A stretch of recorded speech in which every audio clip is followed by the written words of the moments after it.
rise and shine. Pour yourself a cup of coffee and tune in to Good Morning Aurora. News, weather, and really cool interviews. Monday through Friday from 8 to 9 a.m. Good morning, Aurora. Good morning, Aurora. Good morning, Aurora. The time is now 7:41 a.m. You are listening to Good Morning Aurora, the second largest city's first daily news podcast. It is Friday, January 29th, 2021.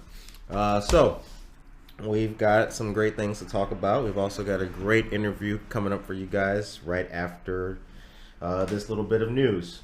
2 Illinois Parks and Recreation organizations have presented the Aurora Area Convention and Visitors Bureau with a Community Service Award on behalf of the Fox Valley Park District. It recognizes the CVB for its outstanding contributions and unselfish devotion for the advancement of parks, recreation, and leisure in the community and the state of Illinois. Shouts out to our awesome friends of the Aurora Area CVB. The next public library initiatives coming up are Tai Chi for the Chinese New Year on Friday, February 12th at 10 a.m. That's for adults. Registration is required. And then after that, we have Tuesday, February 16th at 7 p.m. Growing Your Business with LGBTQ friendly practices, part of the Fairness and Equality for a Better Aurora series. This is in conjunction with the Aurora Human Relations Commission. Registration is required for that as well. And Thursday, March 18th at 7 p.m., Civic Education Township Government, a continuing partnership with the League of Women Voters of the Aurora area. The series focuses on township government and its role in policymaking. Shout outs to our friends of the Aurora Public Library. The next Art and Market Aurora coming up is Saturday, February 13th.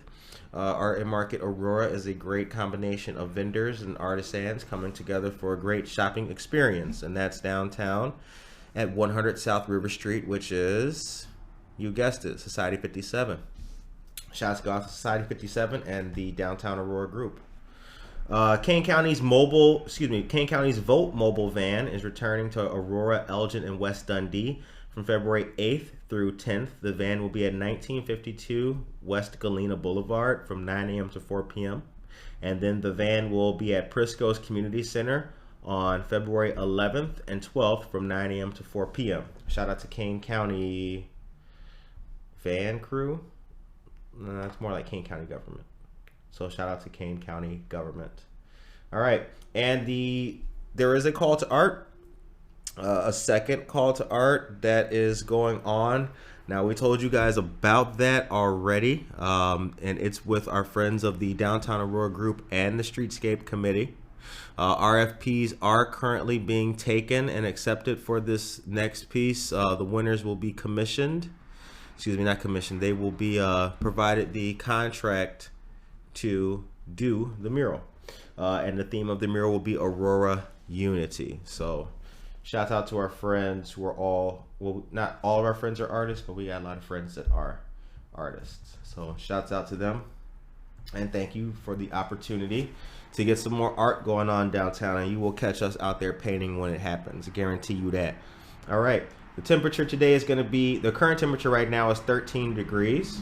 It is sunny and getting sunnier. The high today will be 31. Looks to be slightly cloudy. And that's the weather. And other than that, you guys have a blessed, beautiful day and get ready for this great interview. That is the news. Good afternoon. Thank you for having me. Yes, thanks for taking a moment to speak with us in the city of Aurora. It is my pleasure. Just started this podcast, so it's cool to get to actually put people together and learn. I do a lot of learning on this show. So for our listeners and those who are unfamiliar with you, let us know who you are and where you're from. Okay, well, my name is Cort Carlson. I am the Executive Director of the Aurora Area Convention and Visitors Bureau. All right. Been in my job here almost 6 years already. So It's been a quick 6 years. Kind of like to forget 2020, so maybe we'll just say 5 years and one of you throw away. But actually, I came here from, I I worked for the city of Woodstock. Okay. Right prior to this in economic development and community development. I live up right now in the McHenry County area. Okay. But interesting enough, I was the first AGM and marketing director of Chicago Premium Outlets. So I worked down here in Aurora about 15 years ago. Wow. When they were under construction, and then I was here for the grand opening in about the first 2.5 years. You say AGM? The assistant general manager. Ah, okay. So, yeah, so I was one of the opening managers of that outlet center here in Aurora. So, wow. Kind of left for a little while and then came back again about 6 years ago to take over the CVB role. Now, it remains as it is the outlet mall, but we see the Fox Valley Mall going away, being torn down. I think they're building apartments. Well, it's not the mall. The old Sears store has been raised. Okay. That's gone. So there will be some new additions and new development as part of Fox Valley Mall in general. So the mall's not going away, it's just being reinvented. Okay. Imagined for 2021 and the new reality of retail and shopping. So. Okay, so good. So for those of you listening, the mall is still going to be there for you to get your shopping. The mall's not going away, but you will see a very cool new section of the mall with residential, with open space, common areas, kind of a lifestyle entranceway almost into Fox Valley that will then lead you into the enclosed shopping mall. Very cool. So now, were you born and raised in McHenry County? Actually in Kane County, in Carpentersville. So okay. Kind of been up and down the river. I didn't stray too far from home. I went to school at NIU in DeKalb, so I've kind of been this Chicago area person my whole life. Yeah, a local boy. Yeah, more or less. Okay. Now, growing up, what impact did your mom have in your life? My mom. I think taught me patience. She was Chicago born and raised and lifelong Cubs fan, and unfortunately didn't make it to see 2016. So, but every year it was Cubs are going to do it. Cubs are going to do it. So I think just the persistence and patience, and she was sometimes a hardline old German, right? But really had everybody's best interest at heart when it came right down to it. Now, in your professional career, were you always in the tour? It sounds like the tourism industry. Were you always in tourism and management and the like? For the last 25 years or so, in some aspect, yes. Okay. I kind of floated in and out of kind of the tourism bureau or CVB business. My time when I was at Chicago Premium Outlets, I was in management. So not only was it marketing and promoting the shopping center as a destination, and on the tourism side, I also had management operations and oversaw the mall in general. Okay. Same thing. Prior to working here, I worked for Gurney Mills Mall up in Gurney, Illinois. Same thing. So I was in the marketing office there. Right. So handled all the tourism components of marketing, but then also did other local marketing and promotions and events in mall as well. So what years were that with Gurney Mills? Oh boy. I have to start counting backwards to get there. Let's see. I started here. It would have been 14 maybe? No, 04. Okay. So late 90s, early 2000-ish. Are there any trends or interesting moments that you've noticed in the customer experience from your time, from your view? So as you've been sitting in your positions, what have you noticed about customers in all of your? I think when we look at on the tourism side of things and our travelers and those kind of trends,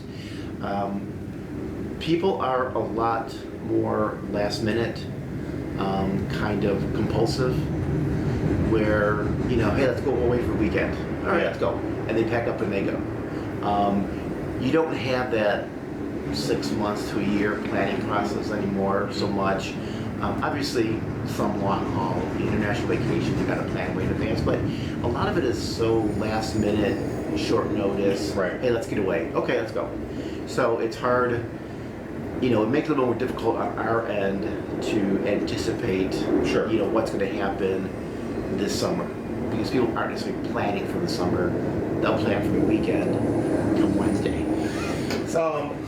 So before COVID, what did you notice about Aurora attractions before COVID? What was the world like before COVID? I think we had really hit a really strong stride in terms of our region and what we have to offer. And I think people were kind of waking up to what Aurora and the Aurora area has to offer for visitors. Sure. Especially, things, we kind of go outside of Aurora itself, so we incorporate 10 communities in the region. Right. So a lot of people don't realize that Raging Waves Water Park in Yorkville is the largest outdoor water park in Illinois. So it's kind of cool. And we have the state's largest outdoor water park. So that's pretty awesome. Yeah, that is super awesome. So, it gives us something that we can promote. And what's nice is people can come out and they can enjoy the water park, but then they can also go, to Blackberry Farm with their kids. Yeah. They can go spend a day shopping at the outlets as well. And it does really become a family outing. And hopefully for our goals, a weekend outing or a weekend escape for families. So what's nice is that we were seeing kind of some of that synergy and a combination of attractions, and even locally, our attractions working together. Right. Whereas, for a long time, they just kind of did their own thing and, didn't really interact and have a lot of need to partner. Part of what we've tried to do over the last 5 years is to kind of bring everybody together. So they are working together as a destination. Right. Because what's good for Yorkville is good for Aurora, what's good for Aurora is good for Oswego. Travelers don't understand where Aurora ends and North Aurora begins. Right. So, you know what, if you're going to come to Aurora and see a show at the Paramount and you want to have dinner at the Turf Room, that's awesome. Right. Because, everybody benefits that way. I lived downtown, so I myself was able to see the rise of a lot of, I remember when there was no Usamba, and then the Brazilian restaurants, so they came about. I was not here to when there was no casino. Okay. Now there is one. So the little bit that I've seen has been mostly entertainment stuff, especially the River Edge Park. Right. That was a good one. Very good venue.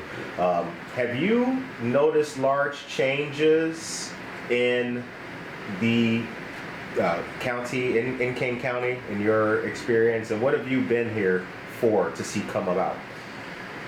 Well, growing up, Kane County and the Fox Valley was kind of no man's land, for a lot of, especially if you're from Chicago. I get pictures now and I can see how no man's land it was, yeah. And I think it's kind of, I don't want to say it's been discovered, because people have been moving out here for a long time, but I think some of, even the word culture is wrong, but the theater, the concert venues, the entertainment has progressed where you can get the same type of entertainment out here in the Valley now that 30 years ago you could only get downtown Chicago. Right. Only. So I think as those people start to move out west, they're bringing that need with them, and that desire to have something like the venue downtown here, see really cool music. Yeah, great place. Right down the street here. So I think we've built that need for that kind of entertainment because the people are now who live out here now have the need and the desire to have what they could only get in Chicago one time out here now. I see the river as a benefit for not only Aurora but the other towns along it. Would you agree? Oh, definitely. And that's the one thing that we always say ties it all together. Right. Is the river, especially now during COVID, outdoor recreation. And the opportunities to be outdoors with your family and friends, and you can social distance and enjoy doing it, whether you're biking on the trails, hiking, canoeing or kayaking on the river. We're seeing the Fox River is really coming into its own and starting to see a real interest in recreation, and especially if you live farther east into the denser city to come out here, and it is kind of the country for some people. Yeah, it is. It is, yeah. For a lot of people, the Batavias, the Elgins, the St. Charleses coming to Aurora, it's the most open land that a lot of them have seen in a long time. Yeah. Yourself, what do? You're an outdoorsman? I like to think I am. Yeah, I bike. We do have bikes at home, and we actually bought ourselves stand-up paddleboards for Christmas. That was my wife and I, our gift to each other. So just waiting for the weather to turn so we can break those out. So yeah, I mean, I like to be outdoors. I like to work in the yard and kind of putz around. I'm not a mountain climber. But I like to be outside. Like to be active and take part. Yeah. What does America mean to you? Oh gosh. It probably sounds really kind of trite and old, but I think it's opportunity. I think, certainly there's,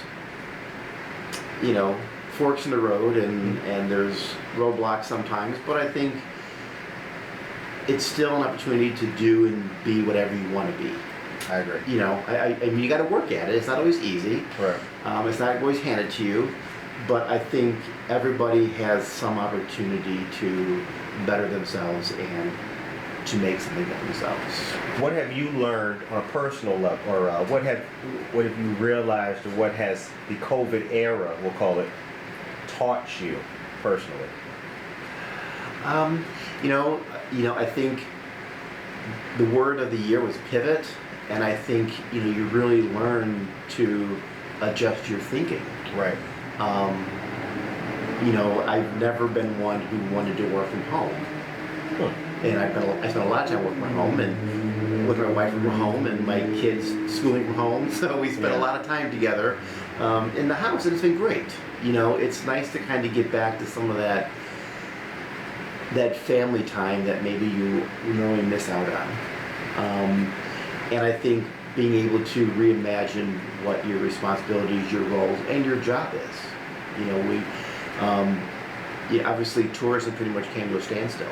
Right. In 2020, but we were able to kind of pivot and adjust our folks a little bit on doing more local, more regional marketing to make sure even people who live in Aurora are getting out and doing things in Aurora, knowing what's available, or someone in Aurora who wants to go have dinner or go to the park in Oswego or York or North Aurora. Right. At least get the movement going so there is some activity as an economic engine happening locally.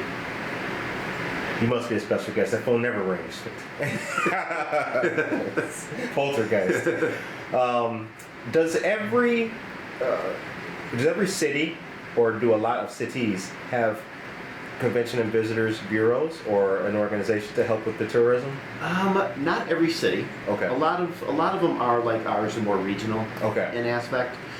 Big cities do. So Chicago has their own. Right. Rockford has one. It is more regional, but it really is Rockford centric. Throughout Illinois, we have, I think there's 39 right now, convention bureaus. Okay. Kind of spread out all over the state. A lot of them are either countywide or regional like we are, and they take in multiple communities and market. Because it really does take everybody playing in a sandbox to create a destination. Sure. I mean, Aurora has some great features. But again, we want to make sure we can pull in Raging Waves as an attraction. Farnsworth House in Plano, fantastic world-class destination. Got to go see this Farnsworth House. Got to go. It's incredible. And you just flip through their guest log on their gift shop, and every country in the world is represented there. Right. So in order to pull in some of these other attractions, we need to work with other communities and partner and create a greater destination. So it all works together. So fishing, a license is required, hunting and licenses are required. Are those kind of things, specifically fishing and hunting, are those like activities within the CVB, part of tourism, or is that something separate? It depends on where you are. You go to Southern Illinois. Yes. Yes. Right. Hunting and fishing is Not out here in your Kansas. lifeline. Yeah. Right. Up here, fishing is great. People do it on the river and the lakes, but it isn't something that we necessarily Right. make a big deal about. But it's like if someone calls, yeah, we'll help them, with fishing stuff. Hunting, not so much. There really isn't Right. much hunting land in our area. The way we, every bureau is a little bit different and operates differently, have different kind of goals. We do a whole lot of youth and amateur sporting events, and Okay. tournaments. So, our name is Convention and Visitors Bureau. We don't have a convention center. We don't have large-scale meeting facilities. So we don't do a lot of convention sales and meeting planning. But Stewart Sports Complex, which is off of Orchard Road, kind of straddles Montgomery and Aurora. It's the 4th largest outdoor sports complex in the country. They have over 30 full-size soccer fields in one location and 2 quad diamonds of baseball, softball, and flex fields. So we do a lot of marketing and sales around Stewart to bring in outside tournaments and events to compete here. And they bring their teams from all over the country, stay in hotels, they eat in restaurants, they shop at the outlet malls, they go to water parks. So that's really probably our primary market right now is the sports market, because we can see those teams coming in and competing locally, but they're staying in our hotels and spending money, really spending tax money in the communities. So now when Cort and family hang out, what do you like to do? Okay. We love to go out to restaurants. We can't do that very often anymore, but that's one thing. We really like the beach, even the Midwest beaches. I have a daughter who goes to school in Milwaukee right now, so I spend a lot of time in Milwaukee. Another daughter who lives in St. Louis, so we're in St. Louis quite a bit. Right. So we like to travel and see the kids. Just kind of hang out, and we have a really tight-knit community and friends in our neighborhood. So we do a lot of just community bonding. Now your opinion is definitely going to be picked apart by those who hear this. I'm going to ask anyway. So the phone rings, I'll know why. So if we're in Aurora and we're meeting up for lunch or dinner or something like that, where would you recommend we go in town to go have a bite? Well, there's a lot of good choices. I hate to even recommend one location, honestly. It depends what you want. I mean, if you want really good, authentic Mexican food, there's no better place than Aurora to get it, honestly. Stope Island Social, I can't wait for them to reopen. I never went. I haven't been yet. It's fantastic. Yeah, it's fantastic. So, and if you're going to see a show at the Paramount, you want to have a dinner. It makes so much sense right next door. You can drive once and do it all. I think in my time here, I'm amazed at the food scene in North Aurora between hardware. Haven't been to hardware before up in North Aurora. I haven't. I've heard good stuff about it though. And the Turf Room. Yeah. Haven't been there yet. 2 outstanding restaurants. And they're right off 88, so it's all really close. You can do it all in one location. Nice. Here in Aurora, you go out, Basil's up by Foxline Mall. It's a wonderful place. Good place. Yeah, same thing with Hopvine out there, right across the parking lot. Probably one of the early brew pubs. Hopvine? Yeah, they've been around for a long time.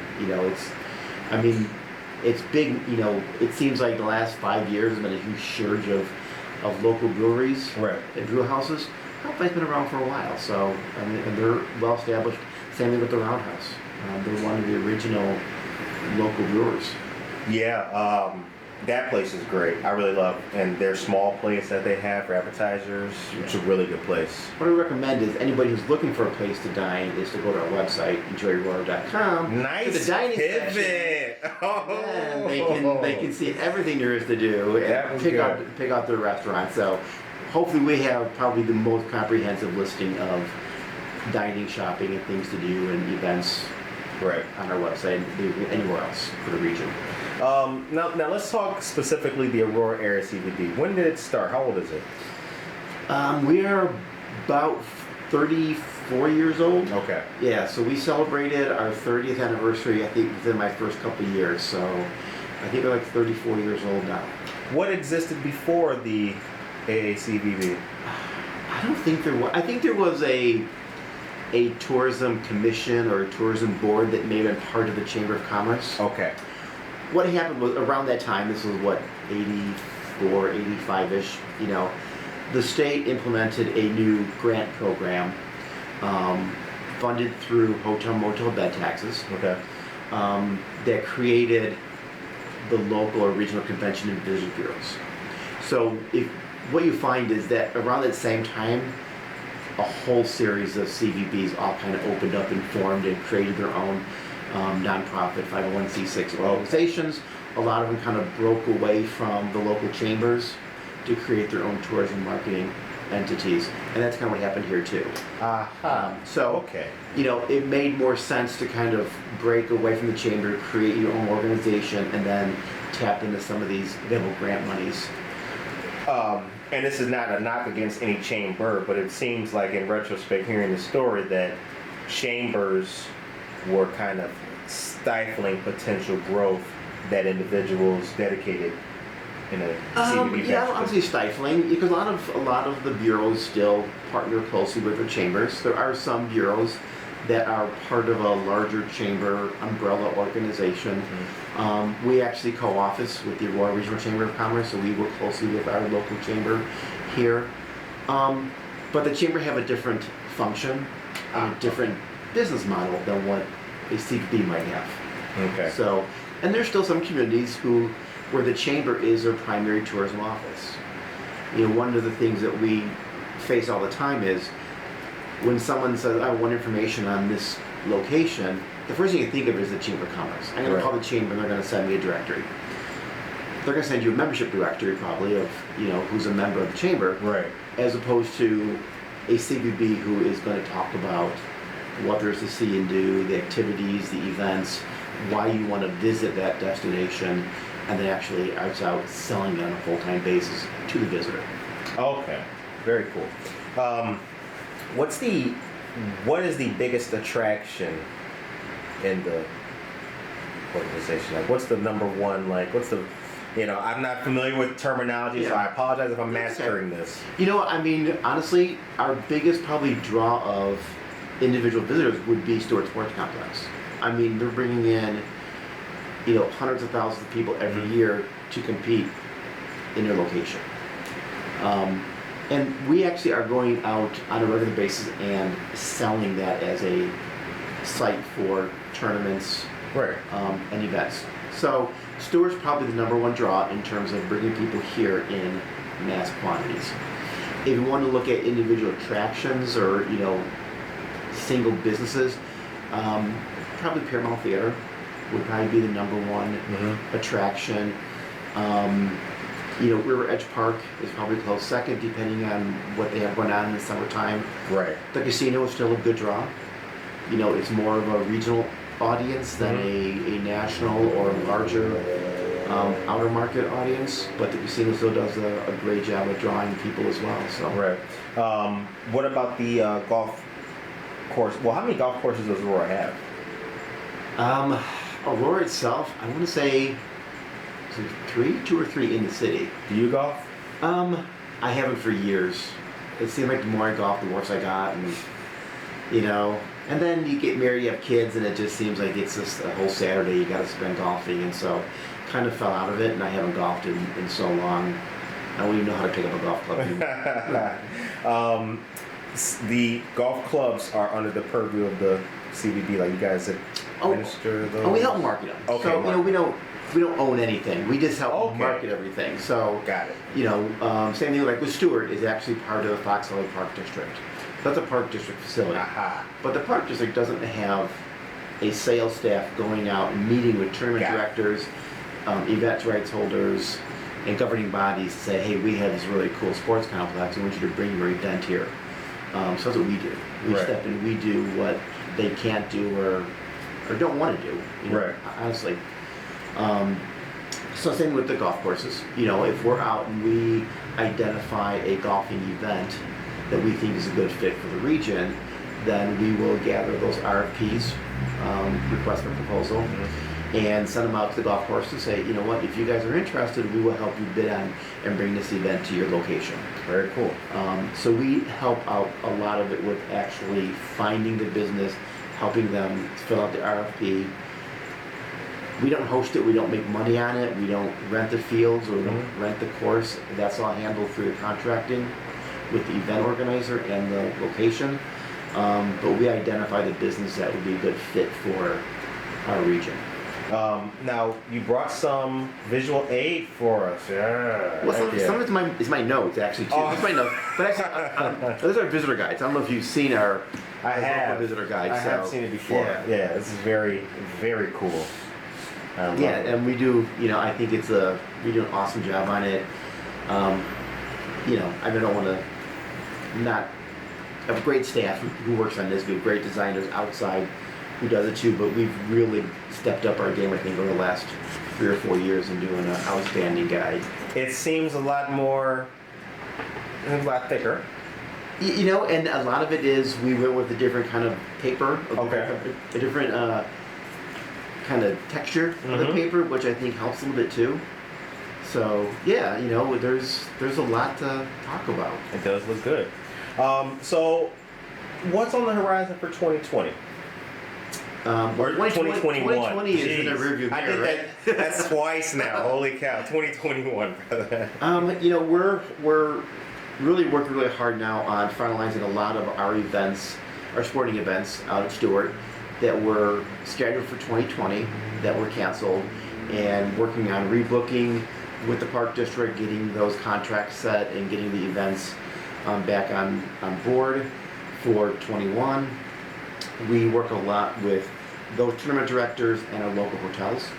So we help them get the hotel blocks they need, get the rates that they need to have.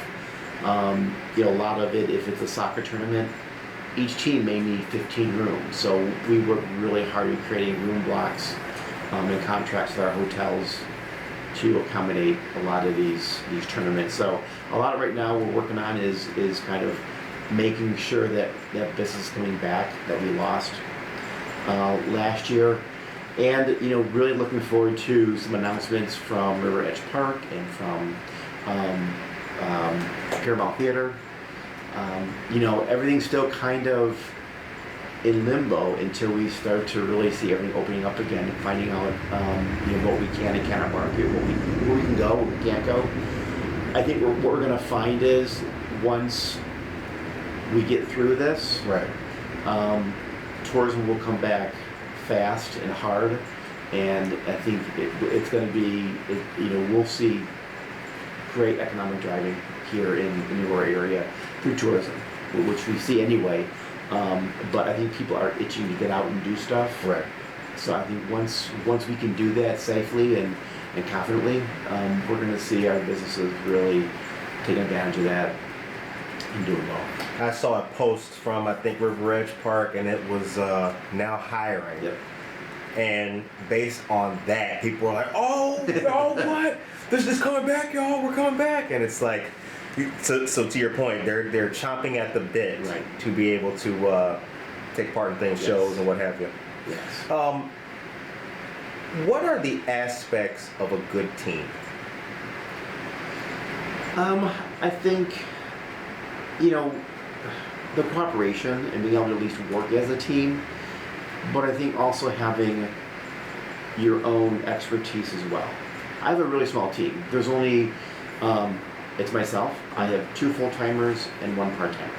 So we're a really small office, as opposed to other bureaus in the area that might have, you know, 10 to 15 employees. You know, we have 3.5. Right. So, you know, but everybody having at least their own expertise, and, you know, we don't all work in a vacuum. You know, we share responsibilities and we kind of help each other out. But, you know, my director of marketing is really good at marketing. Yeah. You know, I don't know that I would have my director of sales pick up some of those same responsibilities. Right. But my director of sales is really good at sales. Of course. And, a lot of it is things that I'm not expert on. My job is hopefully to hire the right people to do the jobs that I can't do. Yeah. So, makes perfect sense. and hopefully I've done that, they're experts in their field, whether it's marketing or it's tourism sales. Right. But we all understand too that when there's a big event out at the sports complex, we may all need to be there on a weekend working our welcome booth and taking off some of that slack. Okay. So, working together, but also I think having the very best employees who know what they're doing and can do their job well and are very much specialized in that, especially now that we're all separated. None of us have been in the office together in almost a year. We're all working remotely. Yeah, holy. So it's been a year. Wow. Well, March, was it March 15th, I think, wasn't that when the world closed? Yep. So, the fact that, my director of marketing can do marketing remotely and keep the messaging going and keeping our engagement activity, growing as well. Mm-hmm. But then a director of sales also can do sales and scheduling from home too. But being able to take that remote and know that there's some synergies and everybody's working together and making it happen. I love getting the updates from staff sometimes just through email, knowing that what they're doing, and this is really cool. Right. It's how productive they can be and how self-motivated they can be when they're at home. Now, does the CVB, do you guys plan to go back into office should things Yes, open back? I hope okay. so, yeah. Okay. I think like a lot of organizations, a lot of businesses, will it ever be the full, 5 days a week, 8 hours a day, 8:30 to 5 every day, Monday through Friday? I don't know. Right. I think, I'm a little more old school, so I was always very much into, you need to be in your office at 8:30, you need to, be here till 5. You were that boss. Well, not always, but, I like to see I like to be there, and I liked the socialization aspect of it also. Yeah. And what we do is tourism. It's very much, consumer focused. It's a personal business, personal relationship that you're building up with your clients Yes. and your customers. Yes. But I think for a lot of people, it's going to be hard to get them back into that same mindset again, because they're just as successful remotely. Yeah. So hopefully we'll be back to some aspect of it. Whether or not it will ever be, 40 hours a week in the office, it's hard to say. I laugh at that old school being in the office part, but I do understand it very well. I wanted nothing more at one point in time to be the guy wearing a tie, going to my nice office job, sipping my coffee on the train, reading the paper. And having lost that in a sense was a small blow. Yeah. I'm able to see now in retrospect how much time commuting and between time, and I could be doing this from home. Yeah. But I do believe that there is a professionalism that comes with the office environment and dealing with folks that helps. Right. I think for us too, in our business and our environment, what I miss is being downtown here on a regular basis, being out, walking, going to the coffee shops and seeing people seeing your colleagues, and running into the marketing director from the casino or from Paramount, or and talking business casually on the street. Right. In front of Treadwell or something, hanging out. Yeah, good times. Or just running down and having lunch in Oswego downtown. And say, you know what, I haven't been down to this new shop at Oswego or the new restaurant in Yorkville. Let's go out and just kind of check it out and introduce ourselves. You don't have that same interaction right now that we had before, and being able to just kind of run out and do those things. See the new stores and check out the new businesses that might be a good option for the visitor. What was your first job? First job, well, I think my first job would have been, we had family friends who had a farm west of Elgin, and they did farmers markets. So during the summer, I would help them. I'd go out there on Wednesday, and we would dig potatoes. We'd pick potatoes and green beans, and working on the farm, picking the produce and getting it ready, and then going to market on Saturday mornings with them. That was like kind of my first job. Kind of my first, I don't say real job, but like regular paying job in high school. I worked for Kmart. I worked at Kmart for quite a while. I think I was there 4 or 5 years. Yeah. Kept it in college. I've done a lot of retail. After college, I worked for Aqua Drug for a while. Yeah. So I did retail with Aqua Drug. So back. And then getting into the malls, and so I've done a lot of retail, a lot of customer service. So yeah, I like being out with people. I think that you can learn a lot about people by noticing their entertainment, shopping, and purchase habits. Is that true? I think you can tell a lot about a person's mindset, maybe, and kind of, obviously people who are they want to sit at home and they want to shop online and never want to go to the mall. Maybe a little more introverted, or you don't want to be a social. I like going to the mall. I don't like spending money all the time, but I like the excitement of it. I like you, especially I in the like holidays. you, Cort. I like it. Yeah. I mean, and I miss the old school department stores. Yeah. Where you could go in and you could spend all day in one store. Yes. And get everything you need. And I like touching things I need to be, in person. I want to see it before I buy it. Because it shows up in the mail and it's not exactly what you thought it was going to be.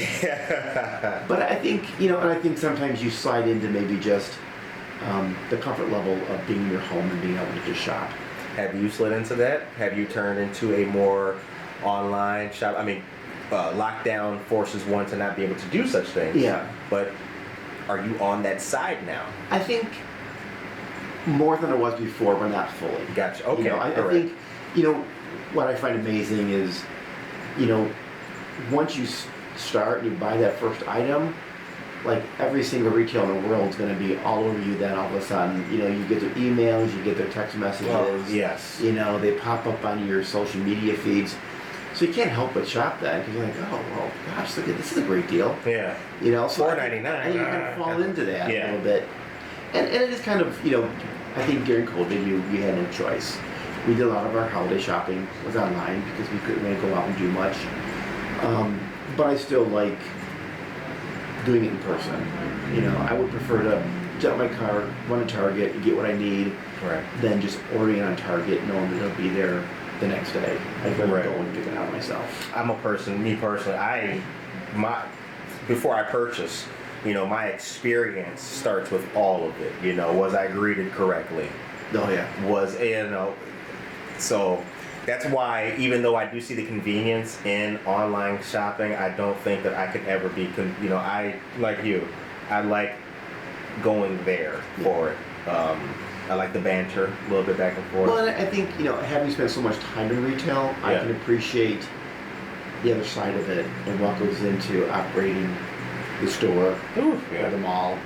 And the importance of the foot traffic, having people walk into your front door, which we're losing some of that, and hopefully we don't lose it fully.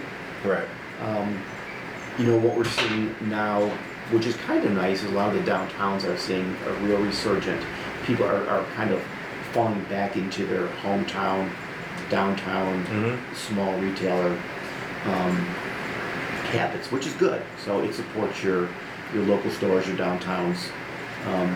I think have a real opportunity to take advantage of the current trends and become more vibrant and more of a central city again. Now the CVB, your home office was located in the parking garage. Right on Galena and Galena. That's right. That's yes. right. What was the address? 43. 43, okay. 43 West Galena. Right. And in there was also the chamber? The chamber and Invest Aurora. Okay. Who is the city's economic development corporation. And Online Aurora's in there. We have Aurora Downtown is located in our office. Okay. The Cort County African American Chamber of Commerce is there. Right. The Women's Development Center is located there. Mm-hmm. So yeah, there's a kind of a hodgepodge of businesses, but it's kind of nice because we all have some kind of relationship, you know, and we all can work together and some synergies there. So before we end, I'd like to know from you, are there any calendar events we should know about? There's a whole lot of stuff, again, on the website. EnjoyAurora.com. Great event calendar on there. You know, some really great virtual performances and things happening through the venue and Paramount. Mm-hmm. And the law office in Yorkville, some really good stuff happening online. So if you can't make it out in person, you know, please do the virtual events because that's what's carrying everybody through until we can get back out in person. Mm-hmm. But check out the website. I mean, that's really the best place to go and see. And I think people would really be surprised at how much there is to do and how many events are going on in the region. Shout out to friend of the show, Josh Schultz, for that law office name. Boy, he keeps telling me, Curtis, you got it. The law office, buddy. Yeah. We got it. I gotta check out the law office. Yeah. I will check out this law office place.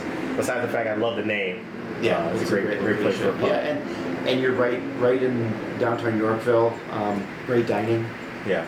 There as well, so you can spend a whole day down there. Very cool. The show ends on a positive note. Okay. What is your message for the people of Aurora today? You know, we're seeing a light at the end of the tunnel, and you need to get out and enjoy it even now. Right. You know, we're all so used to wearing masks now; it's not even a big deal anymore. Right. But you know, even if you're not mask oriented, you know, I mean, you can walk around. You can come out and walk on the Riverwalk. You can just be downtown and be in the environment. Right. You don't have to do anything. You don't have to buy anything, but just to be in the environment and create the foot traffic and the knowledge of what is down here. So when we are back to some kind of normalcy, you'll know exactly what you want to do. Yes. And you can pre-plan now. But there's a whole lot of stuff that we can do. The world isn't closed. There's a lot of opportunities to get out there and enjoy what there is to do with your family, with friends. So check out our website and just start enjoying yourselves again. I think we need to all take a deep breath and have some fun. And with that, we appreciate Mr. Carlson. Yeah, it's been my pleasure. Thank you. Coming on to talk to us. This is really good. And for you folks, you've been hearing me yell the name Aurora Area CVB for a long time. I told you guys on the news this morning about the 94th Annual Women's Western Junior Golf Association Classic. I think I didn't master that. Check that out and other items and calendar items on the calendar for Aurora Area CVB. EnjoyAurora.com. EnjoyAurora.com. On behalf of ourselves and the show, we appreciate Mr. Carlson's time, and we hope all you listeners out there have a blessed, safe, positive, and motivated day. And we'll see you back here tomorrow with more news and a good show. Peace.